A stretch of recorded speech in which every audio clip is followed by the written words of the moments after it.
Sir, ഈ ട്രംപിന് യഥാർത്ഥത്തിൽ നമ്മൾ സമാധാനത്തിന് നൊബേൽ സമ്മാനം അല്ല കൊടുക്കേണ്ടത്, യുദ്ധത്തിനുള്ള നൊബേൽ സമ്മാനം. കാരണം വെറുതെ രാജ്യങ്ങളെ ചൊറഞ്ഞ് യുദ്ധം ഉണ്ടാക്കുക എന്നുള്ളതാണ് ഇയാളുടെ ഒരു സ്വഭാവം എന്ന് പറയുന്നത്. നമുക്കറിയാം, നൈജീരിയയിലെ ഒരുപാട് ക്രിസ്ത്യാനികൾ കൊല ചെയ്യപ്പെടുന്നുണ്ട്.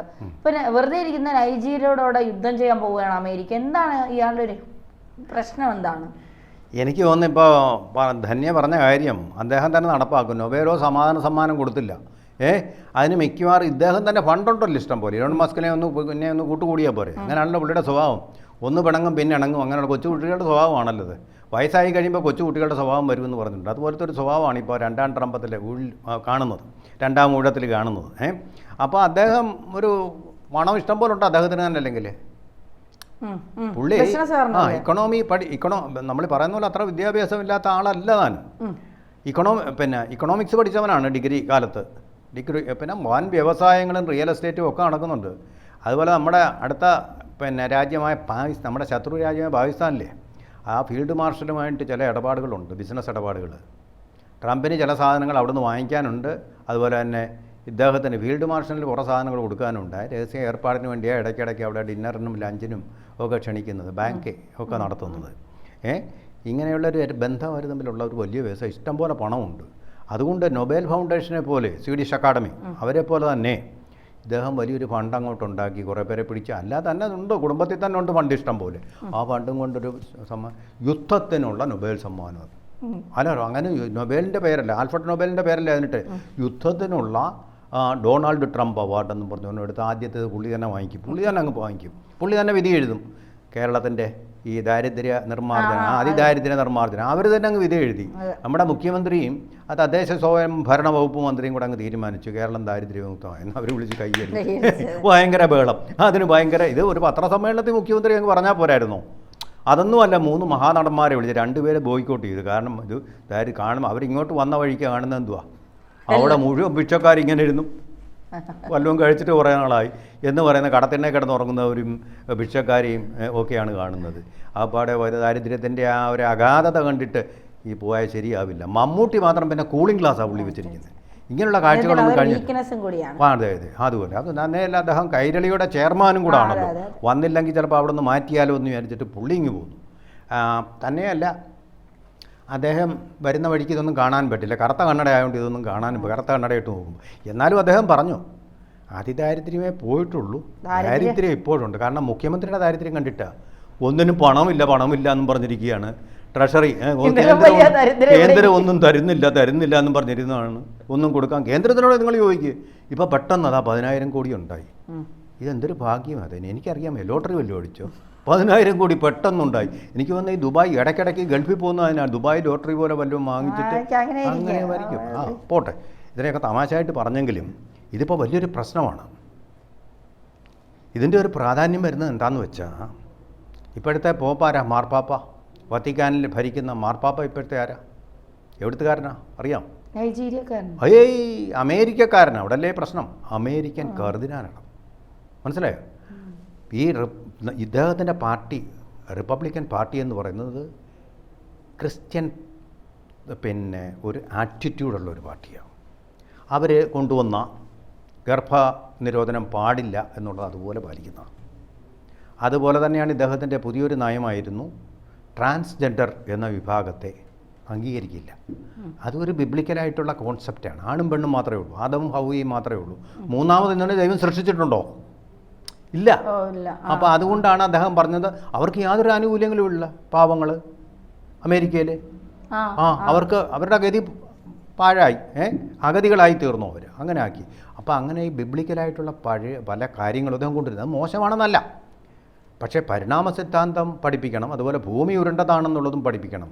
അത് ബൈബിളിൽ അതിനെതിരായിട്ടാണ് പറഞ്ഞിരിക്കുന്നതെന്ന് പറഞ്ഞ് പഠിപ്പിക്കാതിരുന്നാൽ അത് ലോകത്തിൻ്റെ ഗതി. ലോകത്തിൽ ഏറ്റവും കൂടുതൽ ശാസ്ത്രീയ നേട്ടങ്ങൾ കൈവരിച്ചിട്ടുള്ളത് അമേരിക്കയാണ്. അതിൻ്റെ നെറുകയിലാണ് ഇന്ന് അമേരിക്ക ഇത്രയും സുഖിക്കുന്നത്. അതുപോലെ തന്നെ ഏറ്റവും കൂടുതൽ നൊബേൽ സമ്മാനം നേടിയിട്ടുള്ളതും അമേരിക്കൻ സർവകലാശാലകളിലാണ്. അമേരിക്കക്കാരായിരിക്കണമെന്നില്ല, മിക്കവാറും കൂടുതലും ജൂതന്മാരാണ്. അവർക്കാണ് ഏറ്റവും കൂടുതൽ ബുദ്ധിശക്തിയുള്ളത്. അപ്പോൾ അങ്ങനെയുള്ളൊരു രാജ്യമാണ് അമേരിക്ക. അപ്പോൾ ഈ ക്രിസ്തീയതയൊക്കെ കൊള്ളാം, പക്ഷേ യാഥാസ്ഥിതികത പാടില്ല അവിടെ എന്നുള്ളത് മാത്രമാണ്. പക്ഷേ ഇവിടെ ഇപ്പം നടന്നിരിക്കുന്ന കാര്യം, നൈജീരിയ എന്ന് പറയുന്ന രാജ്യത്തെ അസ്ഥിരതയാണ്. അവിടെ ഇസ്ലാമിസ്റ്റുകൾ, ഈ പൊളിറ്റിക്കൽ ഇസ്ലാമിൻ്റെ ഭാഗമായിട്ടുള്ള അവിടുത്തെ സംഘടനയുടെ പേരാണ് ബോക്കോ ഹറാം. അവർ ഹറാം എന്നാണ് അതിൻ്റെ പേര് അവസാനിക്കുന്നത്. അവർ കാണിക്കുന്നത് മുഴുവൻ ഹറാമാണ്. ഏതാനും വർഷങ്ങൾക്ക് മുമ്പാണ് അവർ ഒരു സ്കൂളിൽ നിന്ന് 250 കുട്ടികളെ, പെൺകുട്ടികളെ, 250 പെൺകുട്ടികളെ, കൊച്ചു പെൺകുട്ടികളെ പിടിച്ചും കൊണ്ടുപോയി, പ്രൈമറി സ്കൂളിൽ പഠിക്കുന്ന പെൺകുട്ടികളെ പിടിച്ചും കൊണ്ടുപോയിട്ട് എവിടാണ് ആ പെൺകുട്ടികളെന്നുള്ള ഇന്ന് യാതൊരു വിവരവുമില്ല. അതുപോലെ തന്നെയാണ് അവർ പള്ളികൾ നശിപ്പിക്കുന്നു, ബൈബിൾ കത്തിച്ചു കളയുന്നു, ക്രിസ്ത്യാനികളെ കണ്ടാൽ കൊല്ലുന്നു. ക്രിസ്ത്യാനികൾ അവരുടെ പള്ളികളിലിരുന്ന് പ്രാർത്ഥിക്കുമ്പോൾ അവിടെ ചാവേറുകൾ വന്നവരെ കൊല്ലുന്നു. പണ്ട് ഇന്ത്യയിൽ നടന്നതിന് സമാനമായിട്ടുള്ള ഭീകര പ്രവർത്തനങ്ങൾ അവിടെ നടമാടുന്നു.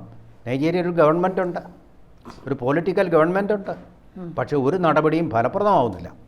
അപ്പോഴാണ് ഡൊണാൾഡ് ട്രംപ് പറഞ്ഞത്, ഇങ്ങനെ വിട്ടാൽ പറ്റില്ല, നൈജീരിയൻ ഭരണാധികാരികൾക്ക് ഇത് തടയാൻ പറ്റില്ലെങ്കിൽ മഹത്തായ ക്രിസ്തുമതത്തെ, അതാണ് അടിവരയിട്ട് പറയുന്നത്, മഹത്തായ ക്രിസ്തുമതത്തെ അവരെ രക്ഷിക്കാൻ വേണ്ടിയിട്ട്, അതിൻ്റെ അനുയായികളെ രക്ഷിക്കാൻ വേണ്ടിയിട്ട് ഞാൻ യുദ്ധവുമായിട്ട് മുന്നോട്ട് പോകും.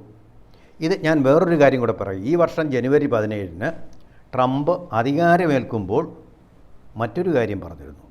അതായത് ലോകമെമ്പാടുമുള്ള രാജ്യങ്ങളിൽ സമാധാനം ഉണ്ടാക്കാൻ വേണ്ടി നമ്മുടെ പട്ടാളക്കാരെ വിട്ട് അവരെ നമ്മൾ കൊല്ലിക്കുകയായിരുന്നു.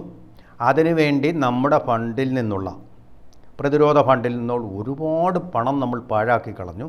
ഇനി അങ്ങനെയുള്ളതൊന്നും ഉണ്ടാവുകയില്ല.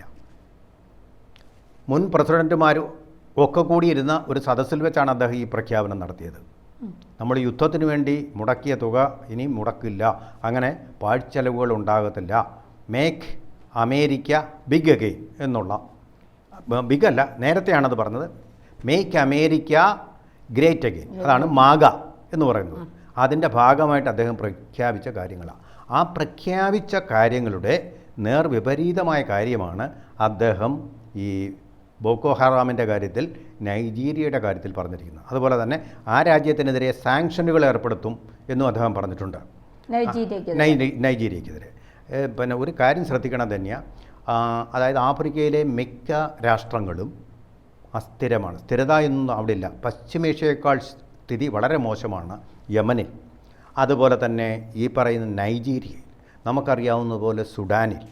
യമനിലെ സ്ഥിതി നമുക്കറിയാം. നിമിഷപ്രിയയെ കൊണ്ടുവരാനുള്ള പ്രധാന തടസ്സം അവിടെ ഒരു ഗവൺമെൻറ് ഇല്ല എന്നുള്ളതാണ്. ഗവൺമെൻറ് പലായനം ചെയ്ത് ഏതൻ എന്നുള്ള സ്ഥലത്തേക്ക് പോയിരിക്കുകയാണ്.